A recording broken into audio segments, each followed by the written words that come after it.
오늘 당신은 사랑받고 있다는 느낌이 드십니까? 누군가에게 소중한 존재라는 느낌이 드십니까?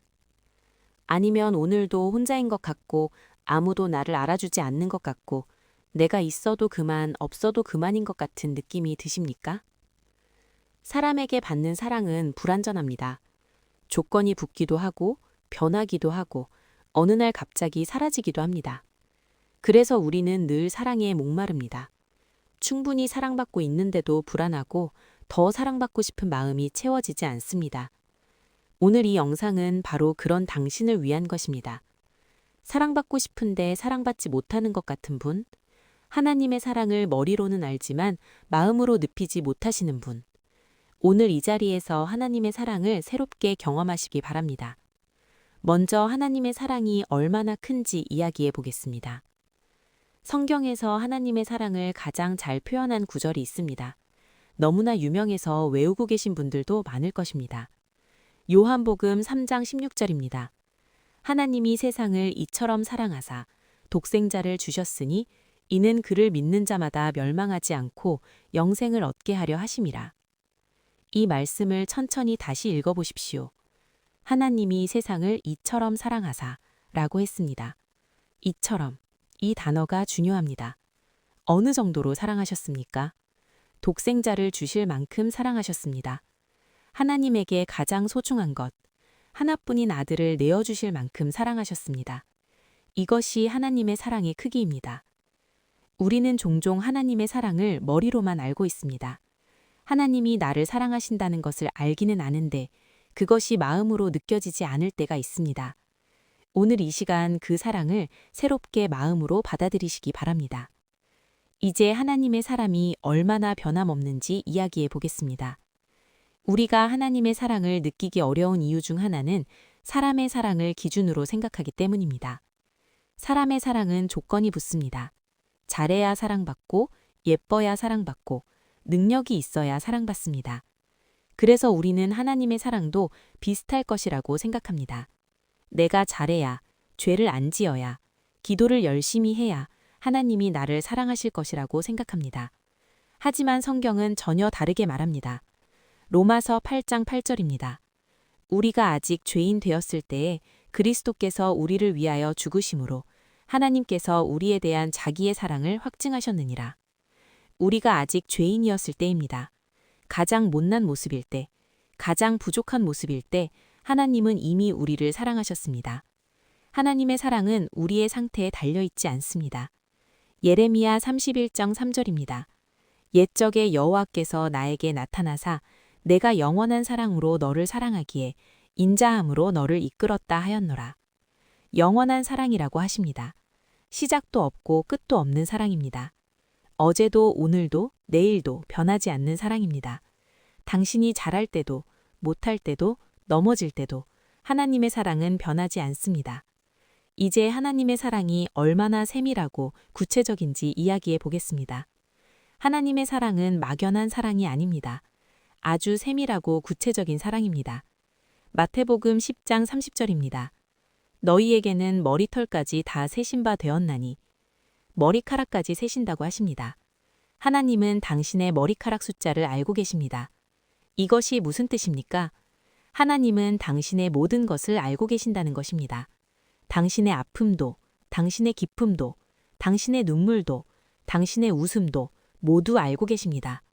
시편 139편 13절에서 14절입니다. 주께서 내 내장을 지으시며 나의 모태에서 나를 만드셨나이다. 내가 주께 감사하옴은 나를 지으심이 심히 기묘하심이라.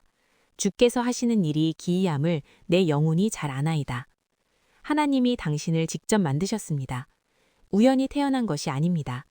하나님이 직접 설계하시고 만드시고 이 세상에 보내셨습니다. 당신은 하나님의 작품입니다. 에베소서 2장 10절입니다. 우리는 그가 만드신 바라 그리스도 예수 안에서 선한 일을 위하여 지으심을 받은 자니 우리는 하나님이 만드신 작품입니다. 하나님의 작품은 실수가 없습니다. 당신은 실수로 태어난 것이 아닙니다. 하나님이 의도하시고 만드신 소중한 존재입니다. 이제 하나님의 사랑이 어떻게 우리의 삶을 변화시키는지 이야기해 보겠습니다. 하나님의 사랑을 받아들일 때 우리의 삶이 어떻게 달라집니까? 요한일서 4장 18절입니다. 사랑 안에 두려움이 없고 온전한 사랑이 두려움을 내쫓나니. 하나님의 사랑을 받아들이면 두려움이 사라집니다. 사랑받고 있다는 확신이 있을 때 우리는 두려움 없이 살 수 있습니다. 하나님이 나를 사랑하신다는 것을 알 때 사람의 평가에 흔들리지 않습니다. 상황이 어려워도 무너지지 않습니다. 요한일서 4장 19절입니다.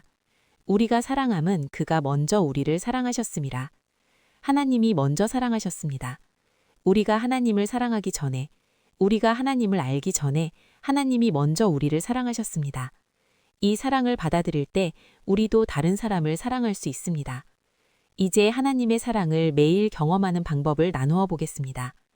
첫째로, 매일 아침 하나님의 사랑을 선포하십시오. 하나님이 나를 사랑하십니다. 이 짧은 선포를 매일 아침 소리내어 말해보십시오. 처음에는 어색할 수 있습니다. 하지만 날마다 반복하다 보면 그 진리가 마음 깊은 곳에 뿌리를 내립니다. 둘째로, 하나님의 사랑을 기록하십시오. 오늘 하루 하나님의 사랑을 느꼈던 순간을 찾아보십시오. 아주 작은 것이어도 됩니다. 오늘 아침 햇살이 따뜻했다면 그것도 하나님의 사랑입니다. 맛있는 식사를 할 수 있었다면 그것도 하나님의 사랑입니다. 하나님의 사랑을 찾는 눈이 열릴수록 더 많은 사랑이 보입니다. 셋째로, 로마서 8장 38절에서 39절의 말씀을 마음에 새기십시오. 내가 확신하노니 사망이나 생명이나 천사들이나 권세자들이나 현재일이나 장래일이나 능력이나 도품이나 깊음이나 다른 어떤 피조물이라도 우리를 우리 주 예수 그리스도 안에 있는 하나님의 사랑에서 끊을 수 없으리라. 아무것도 하나님의 사랑에서 우리를 끊을 수 없습니다. 이 말씀이 당신의 마음 안에 닿이 되기를 바랍니다. 사랑하는 여러분, 오늘 당신은 사랑받고 있습니다. 하나님이 독생자를 내어주실 만큼 사랑하시는 사람이 바로 당신입니다. 영원한 사랑으로 변함없이 머리카락까지 세시며 사랑하시는 분이 계십니다. 그 사랑을 오늘 새롭게 받아들이십시오. 그 사랑이 당신의 두려움을 몰아내고 당신의 상처를 치유하고 당신의 삶을 새롭게 할 것입니다. 함께 기도하겠습니다. 하나님 아버지, 오늘 이 영상을 보신 모든 분들이 주님의 사랑을 새롭게 경험하게 하여 주시옵소서. 머리로만 알던 사랑이 마음 깊은 곳까지 흘러들어오게 하여 주시옵소서. 영원한 사랑으로 우리를 사랑하시는 주님, 오늘 이 시간 그 사랑을 온전히 받아들이게 하여 주시옵소서. 예수 그리스도의 이름으로 기도드립니다. 아멘. 하나님의 은혜가 여러분의 하루 가운데 가득하시기를 축복합니다. 이 영상이 은혜가 되셨다면 좋아요와 구독 부탁드립니다. 다음 영상에서 만나요.